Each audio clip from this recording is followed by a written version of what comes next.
So here is how I try to sew my zipper on a velvet fabric. So velvet is one of the fabrics that are very stretchy.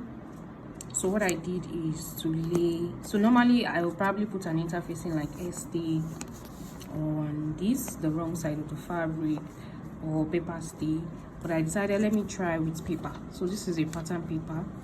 I'm putting it underneath to stabilize the fabric. So I've sewn one side. Most of the time the other side will probably shift. So what I'm doing is to pin what I'm sewing as a waist seam. So I'd anchor pinned this waist seam part. I've joined this side, so I'm joining this side now, and I want to ensure that the side waist seams align at the center back. So anchor pinning is using 2 pins to hold your fabric at different angles. So, and I've also used single pins to hold down the rest, and I'll start sewing. Of course, I'm also using a zipper foot. It truly makes your work easy. You can get it from Lusodium on Instagram. This is for industrial machine. They also have for manual machines. So let's sew.